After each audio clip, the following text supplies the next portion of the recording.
সবাইকে সংবাদ এক নজরে স্বাগত। সঙ্গে আছি তাবশিরা লিজা। লন্ডনের কিংস ক্রস এলাকায় টিউলিপ সিদ্দিকের রয়েছে প্রায় 10 কোটি টাকার বিলাসবহুল ফ্ল্যাট।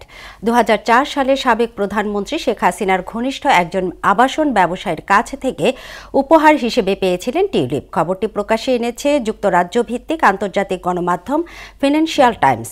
বিষয়টি নিয়ে মুখে কুলো পেটেছেন টিউলিপ এবং ওই আবাসন ব্যবসায়ী। আগামী ফেব্রুয়ারি মাসে ঢাকা সফরে আসছেন পাকিস্তানের পররাষ্ট্রমন্ত্রী ইসাক দার। 2012 সালের পর এটি হতে চলেছে কোনো পাকিস্তানি মন্ত্রীর প্রথম বাংলাদেশ সফর। শুক্রবার এক প্রতিবেদনে এ খবর জানিয়েছে পাকিস্তানের সংবাদ মাধ্যম এক্সপ্রেস ট্রিবিউন। বাংলাদেশকে ভ্রাতৃপ্রতিম দেশ উল্লেখ করে দার বলেন, ঢাকাকে সব ধরনের সহযোগিতা করবে পাকিস্তান।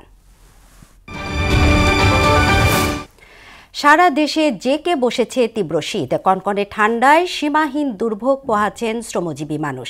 সবচেয়ে বেশি কষ্ট হচ্ছে শিশু এবং বয়স্কদের। প্রচণ্ড শীতে বেড়ে যাচ্ছে ঠান্ডাজনিত রোগবালাই। ঘন কুয়াশার কারণে দুর্ঘটনা এড়াতে পাটুরিয়া, দৌলতদিয়া এবং আরিচা কাজিরহাট নৌপথে ফেরি চলাচল সাময়িকভাবে বন্ধ রাখে বিআইডব্লিউটিসি কর্তৃপক্ষ।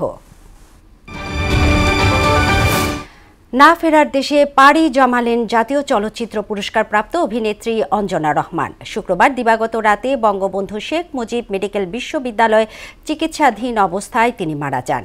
তাঁর মৃত্যুতে চলচ্চিত্র অঙ্গনে শোকের ছায়া নেমে এসেছে। 3 শতাধিক সিনেমায় অভিনয় করেছেন অঞ্জনা। দুবার পেয়েছেন জাতীয় চলচ্চিত্র পুরস্কার।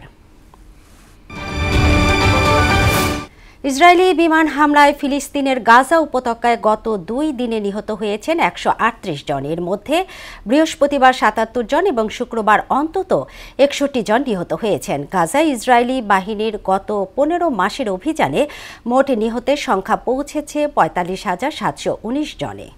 এই ছিল সংবাদ এক নজরে। সবশেষ খবর সবার আগে জানতে বহরার সাথেই থাকুন। এতক্ষণ সঙ্গে থাকার জন্য ধন্যবাদ।